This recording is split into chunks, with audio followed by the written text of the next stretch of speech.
Welcome to Marketing Mistakes and How to Avoid Them. I'm Stacey Jones, the founder of influencer marketing and branded content agency Hollywood Branded. This podcast provides brand marketers a learning platform for top experts to share their insights and knowledge on topics which make a direct impact on your business today. While it is impossible to be well-versed on every topic and strategy that can improve bottom-line results, my goal is to help you avoid making costly mistakes of time, energy, or money, whether you are doing a DIY approach or hiring an expert to help. Let's begin today's discussion. Welcome to Marketing Mistakes and How to Avoid Them. Here's your host, Stacey Jones. Welcome to Marketing Mistakes and How to Avoid Them. I'm Stacey Jones. I'm so happy to be here with you all today and want to give a very warm welcome to Bradley Benner, the co-founder and senior partner of Semantic Mastery, an online SEO and semantic web training and educational site providing proven real-world results-oriented training and business development tools. He's also the founder of consulting firm Big Bamboo Marketing, where he provides digital marketing solutions for small businesses. Bradley is a self-proclaimed digital marketing addict with a passion for web design, SEO, and social media. And today we're going to talk about why processes, automation, and outsourcing for scaling an online business are a must, and how to simplify your business model for rapid growth along the way. We'll learn what's worked from Bradley's experience, what maybe could be avoided, and where people are just missing the mark. Bradley, welcome. Thank you so much for being here today. Thank you, Stacey. I'm glad to be here.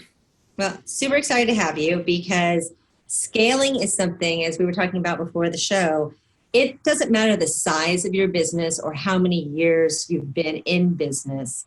It affects absolutely everyone. You can approach life as a entrepreneur or a business owner and jump in and try to do too much, and it can go sideways. So what I'd love to do is start having you talk a little bit about your background, what got you to where you are today, and we can dive right into the conversation. That sounds great. And once again, I appreciate you having me here. And yeah, so scaling is absolutely something that's a challenge for all types of businesses, no matter what size they are. And I've experienced that in my own businesses as an entrepreneur for pretty much most of my adult life. And I've had multiple businesses, and I've hit in several different parts of my businesses, a plateau or a glass ceiling, so to speak. And it's because of trying to do too many things all at once or not putting processes and systems into place. And so a little bit about my background is I got started in digital marketing in 2010. And for the first couple of years, I really was just learning about SEO, search engine optimization, and how to get stuff to rank in Google, because that's where a lot of traffic comes from, still does today. And for the first 2 years, I really learned how to build simple websites, and I got into doing maps marketing and things like that. So essentially local business type websites and Google Maps listings and that kind of stuff, trying to figure out a way to generate leads, primarily for contractors. I've got a contracting background. I used to be an electrical contractor. So I feel comfortable in that space, and I know how valuable leads are to contracting businesses. But that goes for just about any sort of local business or even any business period, right? Leads are very, very important. And so I wanted to learn how to generate leads from Google. And the first 2 years I did that, I just built websites on my own that then once I would get them to rank and start producing leads, mainly phone calls at that point, then I would go contact business owners in that particular industry, in that particular area, and try to sell them the leads or lease them the assets that I had built, the web properties. So essentially it was a results in advance type of deal. You know what I mean? I would call them and say, look, I've got leads coming in for your particular products or services in your local area right now, and I need somebody to take these leads. Would you be interested? You removed all risk from everyone, basically. People buying into your purchase, they knew you were going to deliver. Correct. And that was good for a couple reasons. Number one, if I was to just come right out of the gate trying to sell marketing services, I had no credibility. I didn't have any portfolio of under the normal circumstance, I wouldn't have had any proof to show that I knew what I was doing and could get results. It would be like, hey, Mr. Business Owner, I promise if you just give me $1,000 a month in the next 3 months, I will probably get you results. That's kind of a terrible way to start a conversation with a prospect. So I learned how to generate leads first and then approach the prospect. Okay. And after about 2 years of doing that, I had gotten pretty good at it, and I was able to get consistent results from the properties that I would build. But because I dealt mainly with contractors and I live in Virginia, during the winter months, it would slow down and my revenue would dip because of that. And I really wanted to start building more of a reliable or consistent income. So in 2012, after I'd had enough experience and enough of a portfolio to prove that I knew what I was doing and to be credible, that's when I started my own agency, which is Big Bamboo Marketing. And that's essentially an SEO and local marketing agency. And I started to provide my services or offer my services on the traditional client agency relationship. And I built up several different clients from, all different kinds of business industries, business verticals, not just contractors, but all different types. And then in 2013, I actually joined a mastermind, a high-level mastermind with some other marketers.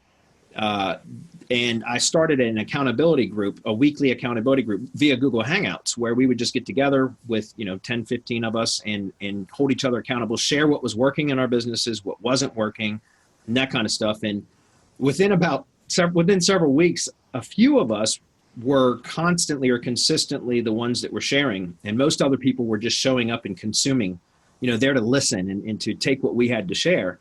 And so we realized very quickly that what we were sharing was actually more valuable than the mastermind host, the host of the mastermind program. Yeah. And so we decided that we wanted to start our own digital marketing, coaching, consulting, product development type business so that we could teach our methods to others. And so in 2013, we started Semantic Mastery, which is the company that I'm representing today. And we started providing information products, weekly training series, started developing done-for-you services, so digital marketing services for our students and our members and such. And at the end of 2013, in October of 2013, we started, October 2014. So about a year into it, we started our weekly Hangout series, which is our weekly Q&A webinar series. It's hosted on YouTube. We call it Hump Day Hangouts. It's every single Wednesday at 4 p.m. Eastern.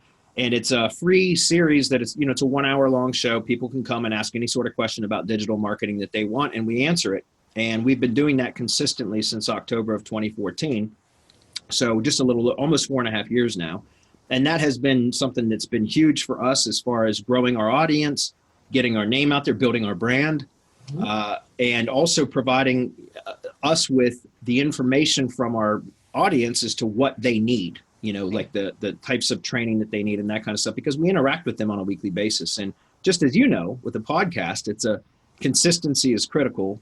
Having that regular consistency and always being there really helped to get our name out there. And so our little space, I call it a small corner of the web, some internet marketing for local businesses and local SEO and that kind of stuff is kind of a small corner of the web, but it's an important one. And I feel like we've done fairly well at providing a name or building a name for ourselves. So, and it's certainly a need that smaller businesses truly do need to have to get an understanding of this.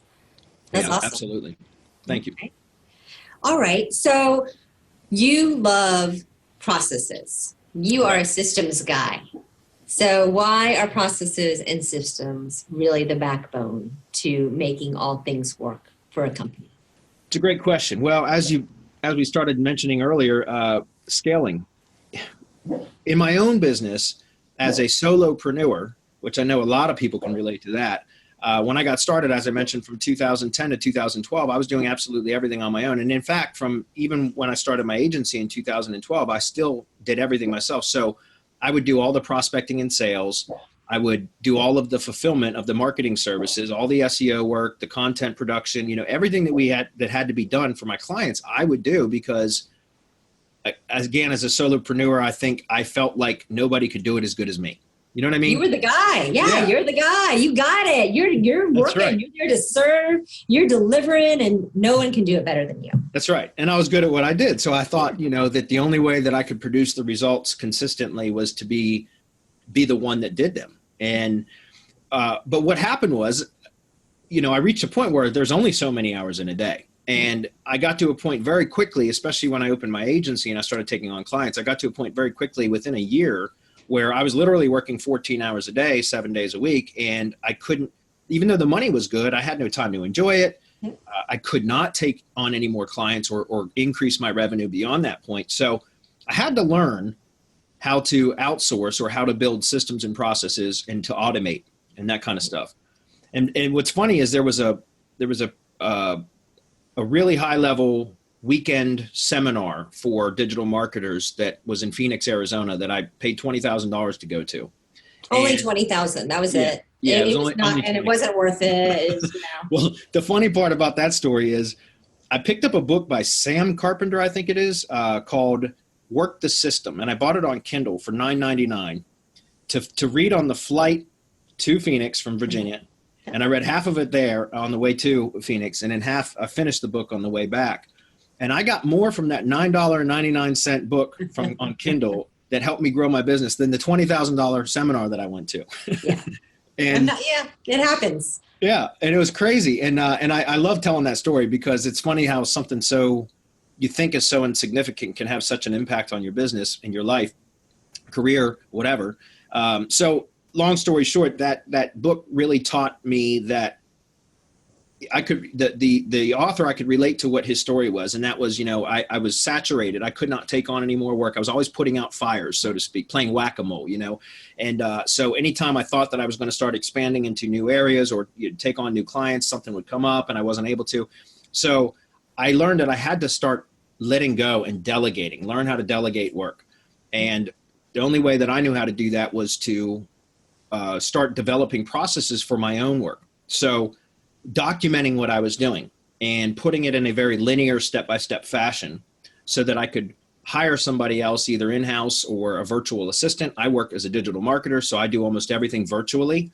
Yeah. So I was able to hire inexpensive labor from, like the Philippines, for example, or overseas, period, that I could then hand my process docs to and my training videos to and have them learn my processes to do it exactly the way that I did them, because I would just document exactly what I did. It would be me narrating the training video and me recording or typing out on just Google Docs what my processes were in a very step-by-step fashion. And I learned after a few months, it's funny, the first process that I developed was for building what I call syndication networks. And that's essentially Web 2.0 and social media properties that you can syndicate or broadcast your content to, whether it's from a blog, a YouTube channel, a podcast, whatever the case may be. It's content amplification, really.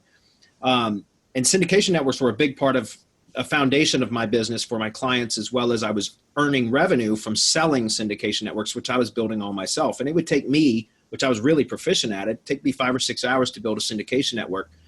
And so that was one of the first things that I learned how to outsource and develop process docs for. But as I mentioned before, I had 14 hours a day that I was managing client work. So when I decided that I was going to learn how to outsource and build these and create these processes so that I could outsource the work and unload it to other people, I literally had to give up 2 hours of sleep per night. And that's what I said. I said, I'm going to give up 2 hours of sleep per night to work on these process docs until I get it done. And it took me 4 months to get it done. And I was like a zombie. But what was great about it was once it was done, I hired 2 virtual assistants full-time right off the bat, and I handed them those process docs and training videos, and I haven't never had to build another one of those syndication networks since. And that was in 2014, and I still have those 2 virtual assistants still work for me today. So, and I've actually built, Semantic Mastery. We actually provide that as a service done for you, syndication networks for our members. And we've got a whole team now that builds them, which is incredible. So, that's when I realized the power of building processes and systematizing stuff, outsourcing stuff, and also automation, right?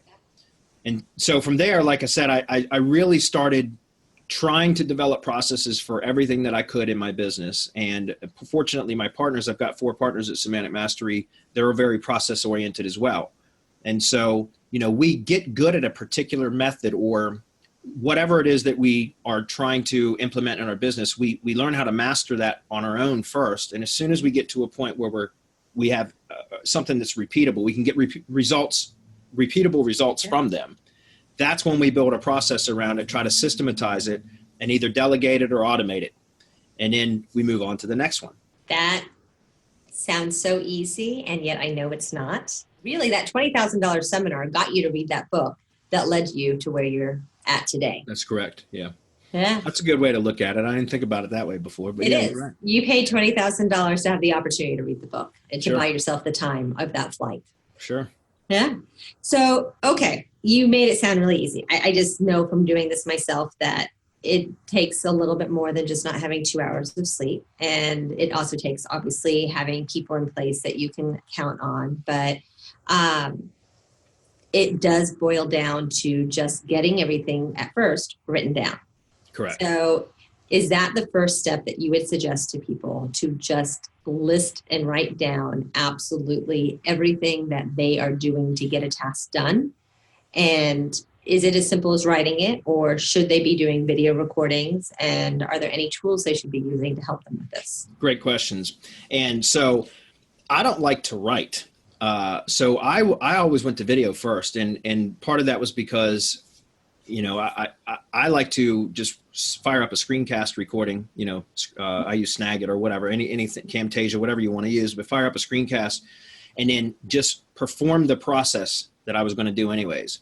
But I narrate it while I'm doing it. So I get very descriptive into, go here, click this button, or click this link, select this from the drop down. Then in the next field, in this text field, enter this information. And I narrate like that through the videos so that then once I'm done with that video, I can go back and, upload it to YouTube or whatever the case may be and press play and then start basically transcribing. Or I could send it to a transcriptionist. Now, to be honest with you, I still write most of my own process docs. I've hired transcriptionists in the past to do it, but they don't quite format them the way that I like them to. Something else that I could outsource was train a VA to do that for me, a virtual assistant to do that for me, but I like to have it done now. So I still do produce a lot of my own process docs, but I got really good at doing it and very efficient at it. So what I like to do, like I said, first is just record it and narrate it with a very descriptive narration.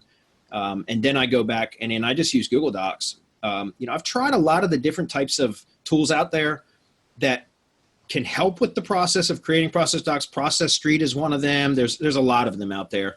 But I've always fallen back to just Google Docs because it's easy to share and collaborate with my virtual assistants or the people that I delegate, my team essentially.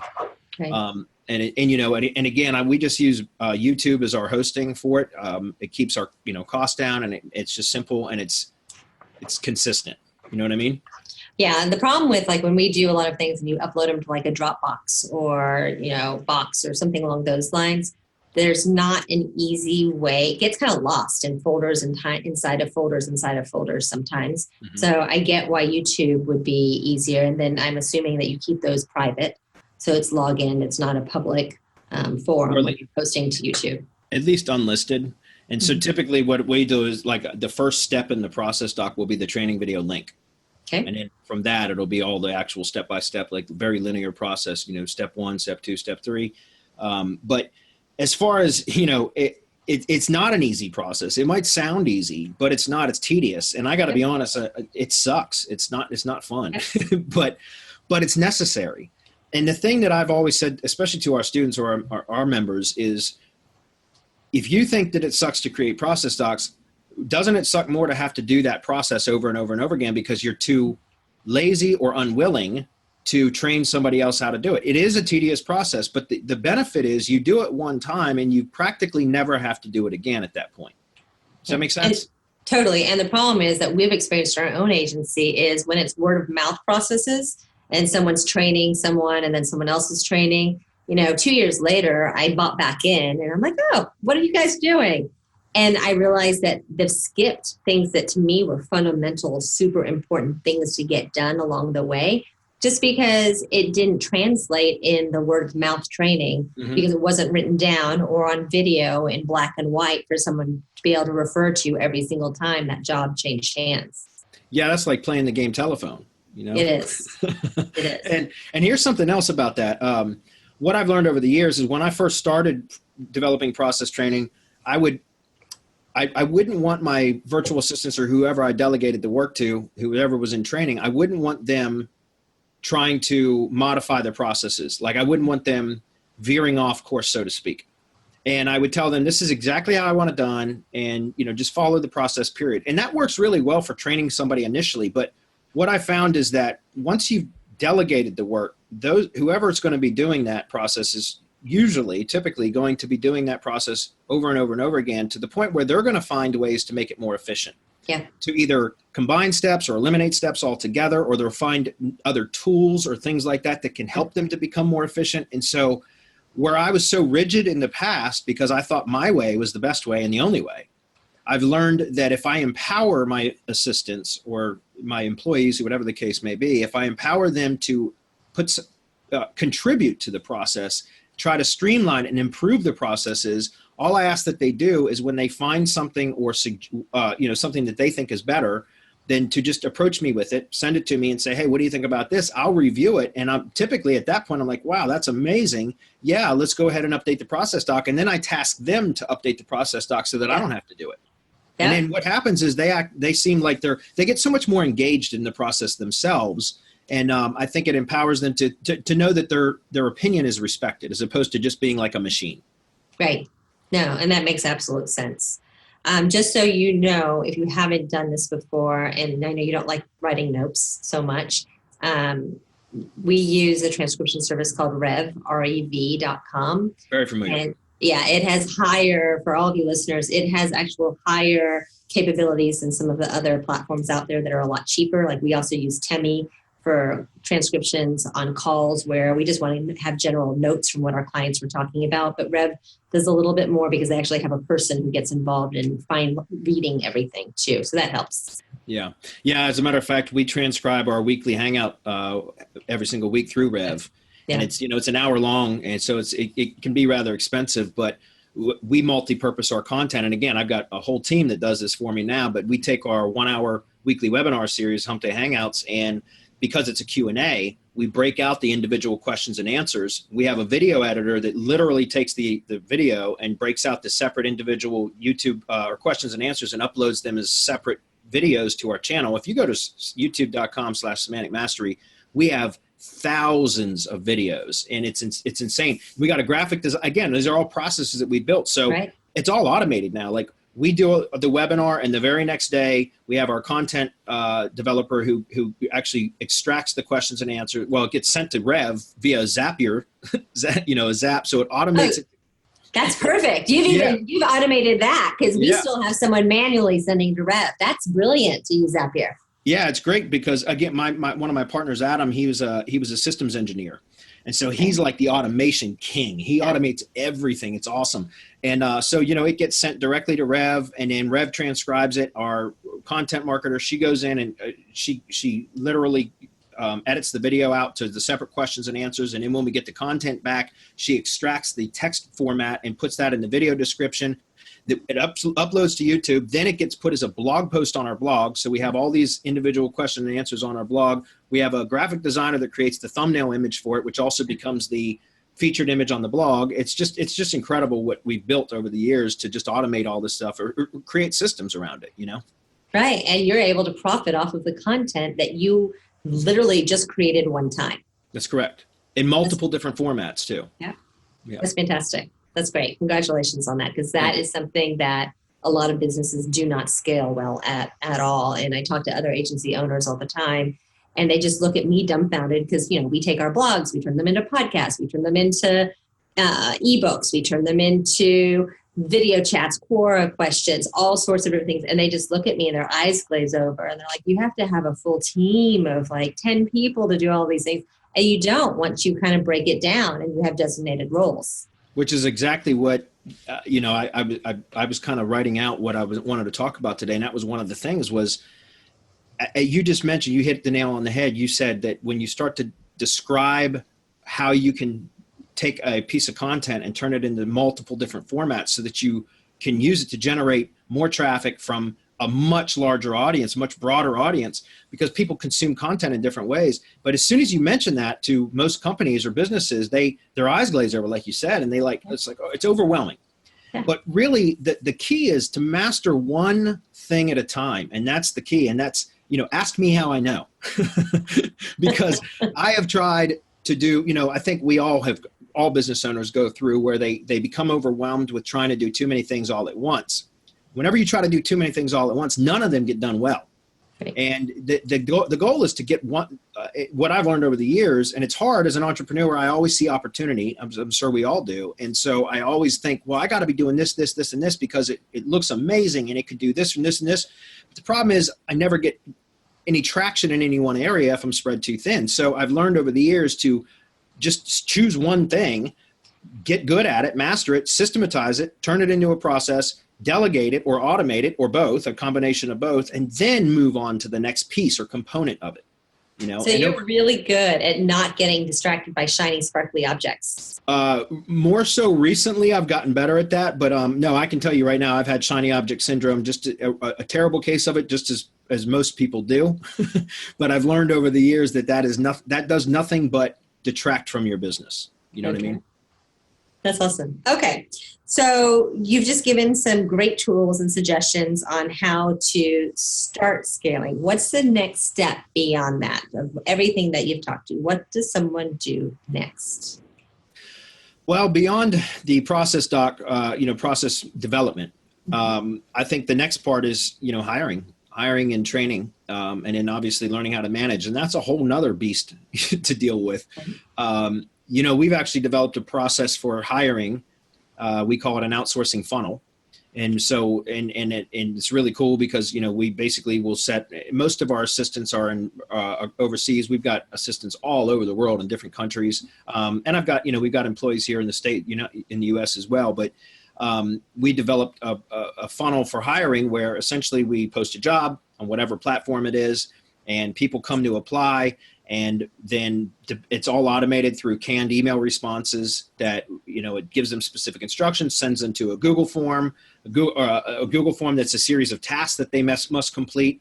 And essentially all I'm trying to do is find out if they can follow directions. And obviously the type of tasks that we ask them to complete are going to vary depending on what kind of job it is that we're trying to fill. But what we do is we end up having them go through 2 stages of this hiring funnel or these series of tasks in 2 different stages. And it's really to determine, first of all, it eliminates a lot of the people that are lazy, the tire kickers.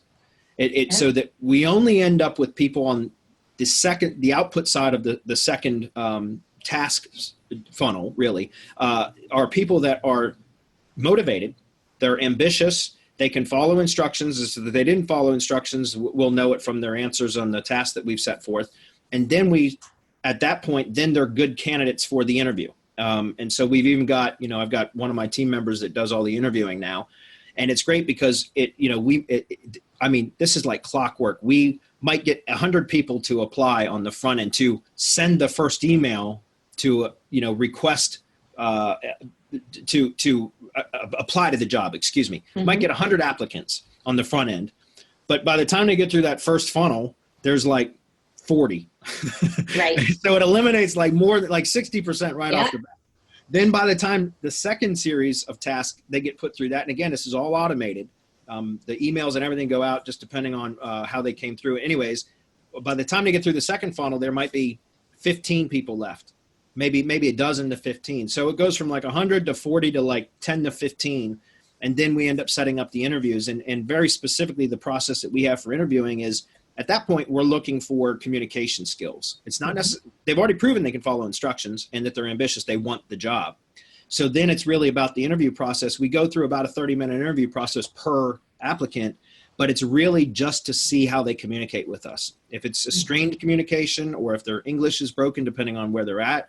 And mostly this is just a text-based interview via Skype or Slack or something like that. But if it's forced, if there's a lot of delay between questions and answers and things like that, that we know that it's going to be hard to communicate with them as an employee or as a contract employee. Right. So, then we just end up usually offering the jobs to the applicants that had the best communication skills at that point. And so, the first part is that, which is hiring, learning how to hire so that you can delegate. That's hard in itself because, again, a lot of our members have come through and they hear us talk about this. And we have a training product specifically that teaches how to build these funnels and everything. And they'll come through and they'll say, well, we hear horror stories, as I'm sure you have, of people that have tried to outsource and they've just had terrible results, right? They've had virtual assistants that just didn't show up or that did terrible work and all that kind of stuff. And in part, it's because you didn't screen them properly on the front end. And it's so time consuming if you go the traditional route. If you try to screen, 100 applicants, you're never going to find a good one, or it's going to be very difficult to. So Yeah, you're going to quit before you actually get in, and then you're going to have a smaller pool that you're looking at. It's not going to be the top of the top. And we have not only gone down this path where we have ended up with non-qualified, employees, but the worst of the worst has happened where it's been, you hire on someone who is a bad employee and all of a sudden time suck like no other. And it's not always easy getting rid of them. It's not just a click and, oh, they're gone. I mean, once someone's with you for a little tiny bit and they're still not the best one, it's a zap on your entire system. Yeah. Yeah. Especially when they have access to critical documents and all that kind of stuff, Yeah. So that, that's what the first step is to really learn how to turn the hiring process into a process, systematize the hiring end of it. And then, another thing is don't hire people until you have processes developed. Yeah. That's another common mistake we hear all the time is people say, oh, that sounds great. And they go out and hire people. And then they come to us and say, well, I can't keep ahead of them. I can't keep them busy. I can't, I hired them full time, but I can't keep them working. And did you have processes in place before you put them to work? Right. So, have the processes first. That's why I recommend doing that. As a moment ago, you mentioned the kind of like the telephone method verbally. That's something else that kind of a little bit off topic, but I feel it's important to mention that, one of the things that I experienced in my own business was not being able to be confident and being able to repeat results specifically for like SEO and getting stuff to rank in Google, for example. I would test all different kinds of things, but I wasn't able to get, I might get results here on one particular property, but the next time I would attempt it, I wasn't sure what I did to get those results. And so I test a whole bunch of other things. And so it's difficult to build confidence to know that you can get repeatable results. That's, again, developing these processes. You document everything, then you can identify immediately like, hey, this worked. All I have to do is repeat this again. And I've got it, it turned into a process. So once you have those processes, then that's when you can decide to start hiring so that you can keep ahead of your virtual assistants or your employees, depending on how you hire them. And then after that, it's about managing. Now, that's something I've struggled with is the actual management part of it. I'm not the best manager in the world, but I think there's leaders and managers, or there's visionaries and managers type thing. And I'm more the vision. Yeah, you're a visionary versus an integrator. Correct. Yeah. And that's a good point, or a good way to look at it. And that's something that I've struggled with. So I've learned that I can get people excited about an idea and get them to want to join my team. And I develop all the training for pretty much everything we do. Right. But when it comes to actual management of the team, I've learned to kind of remove myself from that process as much as possible because it's not something I'm good at. So, and that again is a whole different beast. I think it takes a special breed to be able to integrate, as you just mentioned, and manage a team and make sure that everything's running efficiently and smoothly. Have you read the book Traction? Correct. Gene Wickman. Gino's, right? yeah. Uh-huh. Yeah. That's all about visionaries, integrators, and how to actually have the right people, right butts in the right seats in your company. Right. And one neck to choke and all that. Yeah. Correct. Yeah. Yes. And it was like eye-opening when I read that book, and it makes a big impact on any size business if you're actually trying to not go solo. I think. And that's I'm so glad you brought that up. That's really interesting. Gino Wickman. Yeah. Traction. Yep. My company, Semantic Mastery, we've actually started implementing that 5 quarters ago. So it's been a year and 3 months. And that's kind of where we really discovered how you have to master, not just in like process development, master one thing first, systematize it before moving on, but us as a company, we really were trying to be too many things to too many people as far as training digital marketing. Semantic Mastery used to teach pay-per-click marketing, social media marketing, video marketing, content marketing, SEO, email marketing. We would teach absolutely everything around the digital marketing space. And it's just been in the last 5 quarters that we've really zeroed in on being local marketing. Like we teach now local marketing and how to get results for local marketing, because I can tell you as the lead trainer, it was flat out exhausting for me to try to stay up on the cutting edge of all these different types of methods. And I wasn't being as effective as a trainer, as a teacher, as a leader, because I was not getting the result. So again, I've learned over the last year and a half really that to get really good at one thing. And so that might start with processes, but also in what you're doing as your business. Like, what is your primary product or service? Select one. If you've got too many products or services, too many options leads to indecision or not enough action in any one area. And so we really fine-tuned our message. Every single quarter, we go through the whole traction process. We have a weekly corporate meeting, and we have our rocks and our issue lists and all that stuff. Anybody that's read Traction will understand what we're talking about. But I think it's critically important to do that. And by the way, that's not fun either. Like doing those, going through those processes on a weekly basis, and in quarterly, we have our main, where we set our next quarterly goal, and we do everything in 12-week sprints, 90-day sprints. That's not fun either. That's a kind of a tedious process, and it's flat out mentally exhausting. Yeah. Kind of like having a business and not writing out a business plan. We all think, oh, we know what we want. And we say, oh no, I know what I want with my business. I know exactly where I want to take my business and what my goals are. Okay, well then articulate that on paper, write it down. And then you see everybody like, they stop and say, wow, this is damn hard. It is damn hard. And I just went through this exercise. My husband thought I think it was a little bit nuts, where all of a sudden Friday night I got supercharged, and I grabbed the big Post-it note boards, and I took over my home office, and I'm like, I am going to processize our entire agency and make sure that we have everything going. And by Sunday at 2 a.m, I finished. So, those are the types of things, though, that business owners, you get stuck in your day-to-day, and you can't actually, during your Monday through Friday, or I can't at least, 9 to 6 p.m. in the daytime, actually pull your head out of the business enough to be able to actually think through these things that you're talking about, of figuring out what direction you're going and where you actually need to have more processes developed so that you can scale. Yeah, that's absolutely true. And that you just made a point. We get bogged down in the day-to-day grind, right? The daily grind and the minutia of our business. And it's very hard to think at a higher level then, because, we're stressed out about putting out fires, playing whack-a-mole. Yeah. And so you're right. Sometimes it takes removing yourself. And I'm also a strong proponent now. I talked about how I worked 14 hours a day, 7 days a week many years ago. But now my weekends, I take them off. Unless there's something absolutely critical that has to be done, I take the weekends off and I decompress. Yep. And I'm telling you, I'm so much more effective Monday through Friday now, really Monday through Thursday, because even Fridays for me are more lax days. But Monday through Thursday, I grind hard. You know what I mean? But then come Friday, it's more like a half day where I kind of, catch up on things that I wanted to do throughout the week that I didn't get to. And then on Saturday and Sunday, I'm off, And I think that's really important. I mean, guys, listen, I totally understand if you are in a position where you need to work 7 days a week because you're struggling financially or whatever. I get that, and do that, do what you have to do.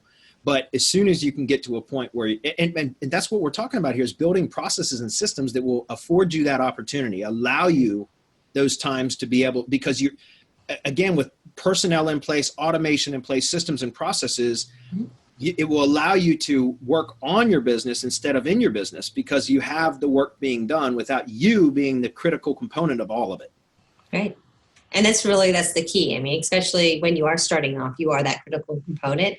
But even when you have been in business for a decade, you're still a critical component when all of a sudden you, as a visionary, have an idea and you start going on a tangent. You're going to have to go back to square one, build your processes, start scaling, bringing on the right people so that you can add on to that new level of wherever you're taking your company. That's correct. It's absolutely true. Never ends. You're going to have one of those Friday, Saturday, Sunday sessions I just had again sometime in your life. Okay. What else do people need to know? Where can all of this go wrong with processing? Can you over-process? I think so. I think, as I mentioned before, when I first started doing all of that and learning how to delegate and building processes and hiring people, I was very rigid in the, mentioning like that I didn't want them to veer off course off of what my training said. And I think that's something that can go wrong, because if you don't allow or empower your workers, your team members, to be part of the process and contribute, then that's also demeaning to them, right? Number one. And I think it's critically important to treat your employees, no matter what level they're at, very, good. Treat them, respect them and their opinion. Now, don't get me wrong. We have a lot of, virtual assistants or contract employees that don't want to contribute. They just want to follow a process, and they just want to collect a paycheck on a weekly basis. And that's perfectly fine. God bless them. We love them, and they're important parts of our business. But we have some that start to surface as the rock stars that really help and try to contribute on a regular and consistent basis and try to streamline things and make things more efficient. And those are perfect candidates, by the way, for promotions to like team leaders or project managers and that kind of stuff. And that's where, again, I over time, I learned that my methods might seem the best to me, but that doesn't necessarily mean they're the best methods. Sure. And by listening to my employees, then a lot of the times the processes could be improved upon anyways. And so I think, yes, things can be over systematized or over processed, especially, again, that comes down to almost micromanaging. You know what I mean? Let go. Like, that's the important thing I want to get across here is just let go and try to, because if you're always micromanaging, you can never macromanage. You can't think about those higher level things because you'll be bogged down in those data, the daily grind. And so again, I think that's something that is absolutely critical, not to overdo it and not to overmanage. Okay. Where do you think technology is taking us to help us with processes, systemization, and automation? Well, a couple things. Number one, just like we're talking here on this, I can see you via video as well, but having the web is amazing. It's made the world a much smaller place, and it doesn't matter where anybody is. I can communicate with them in real time, and we all know that. Google Docs. I love Google Docs because we can edit the same document simultaneously, and I can see in real time what's going on. They can see in real time what's going on. So again, I know there's other tools out there that you could pay monthly subscriptions for that are supposed to streamline all that, but I still use good old Google Docs and good old Hangouts or Slack or Zoom for video communication, or even text communication for that matter. And then also I think the applications out there that can help us automate, like Ifttt, for example, which is a critical, that stands for if this, then that. So ifttt.com, for example, it's free. They have some paid options, but that's something that you can create a lot of what they call applets, which will allow you to automate things like if this happens, then do that, right? So that's what Ifttt stands for. And that's actually what my syndication networks were built upon. But then like Zapier's Zapier.com is another automation platform that's just amazing. It integrates with just about everything. And depending on what subscription level, you can have these multi-step zaps that you can do. I mean, just absolutely amazing. Again, my partner, Adam, he was a systems engineer, and he has a zap for everything. I mean, if somebody sneezes, he's got a zap that delivers a Kleenex to them. That's awesome. Yeah, we use HubSpot as a CRM and also as all of our inbound marketing. But then we also use Monday as our project management system for our company. And I realized that we were double dipping and listing things in HubSpot. And that's the worst. That's the bane of my existence. Like if I see our team writing something twice in two different places, I want to find a Zapier for it. I mean, there has to be. I think I might be like Adam a little bit, because I have to find a solution or have our team find a solution where it is just stupid in today's day and age where you would enter something, do data entry in one place, and then do the same data entry in a second place. Yeah. It's just insanity. Yeah. Copy paste type stuff. Yes. Yeah. Totally agree. So, I think the apps that are kind of help us automate stuff, and that's getting better. Artificial intelligence, that's being implemented more and more into apps. For example, we do a lot of Google ads. I do for my own agency as well as we do for Semantic Mastery for growing our audience, expanding our reach. And like the Google Ads platform, for example, has started to build a lot of automation and artificial intelligence in there. So there's automated bidding strategies and things like that. And a year ago, I would have recommended 100% against doing that because I've seen budgets get burned through automating bidding strategies. But now it's incredible. It's gotten so much better. Like I'll go in and manually set up an ads campaign just for the first few weeks to get some data rolling in. And then I'll allow the Google Ads platform to suggest the automated bidding strategies. And I'll say, okay, let's try it. And it starts getting better results and spending my money more wisely. You know what I mean? And so I think as we get, we're in what's called the semantic web now. And so there's machine learning and automated, like I said, artificial intelligence, and that is only getting stronger. It's almost scary But it's getting better and better to the point where we can implement those technologies into our business to just improve everything that we do. Yeah, 100% agree. Okay, so you've given our listeners so much valuable advice and me so much valuable advice. I can't wait for my team to actually listen to this podcast because Awesome. They're going to say, yes, all of Stacey's systems and processes, there's someone else out there in this world who believes in them as strongly as she does and who actually does them a lot better, I think. But how can people learn more? How can they join your whole world, all the offerings that you have, the classes, the tools, the materials? How can people find out more about you?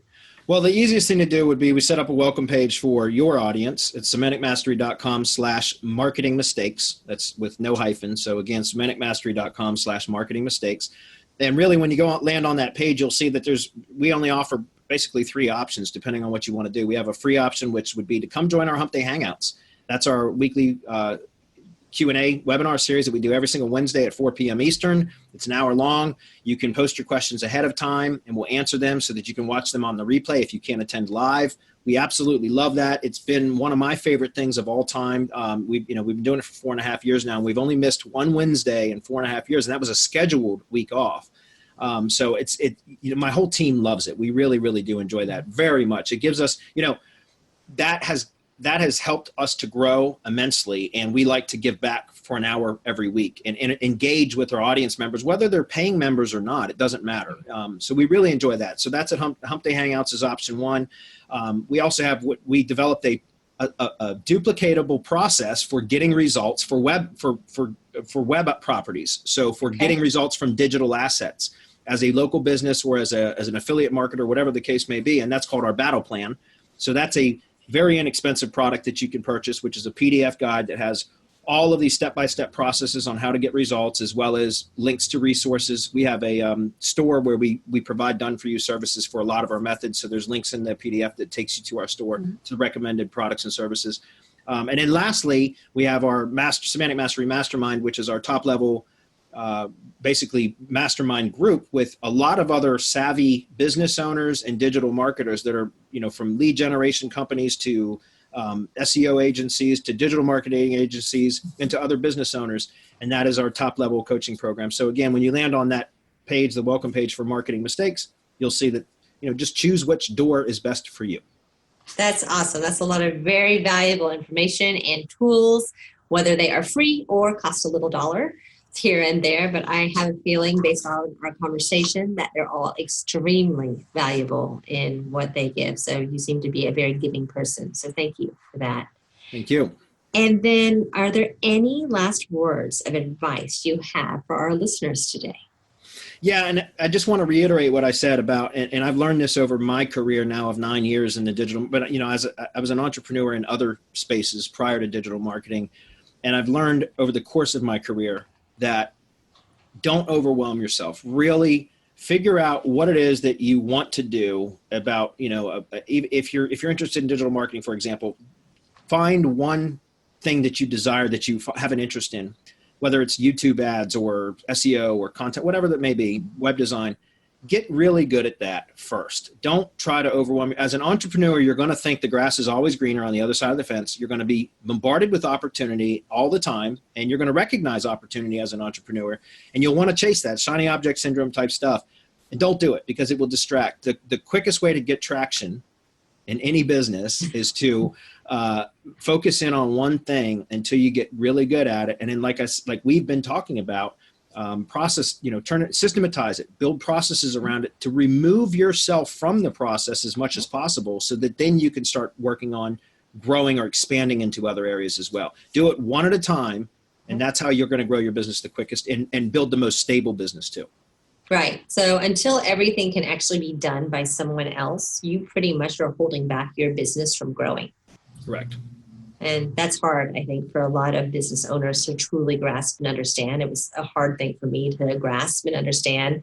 But when you see the light, it's just so freeing. It's just unbelievable. It is. Yeah. Well, Bradley, thank you so much for your time today. I know, again, I got a lot of value from it. I know our listeners are going to get a lot of value from it. So appreciate the time you spent with us. And for all of our listeners, we will chat again this next podcast. And until then, have a great week.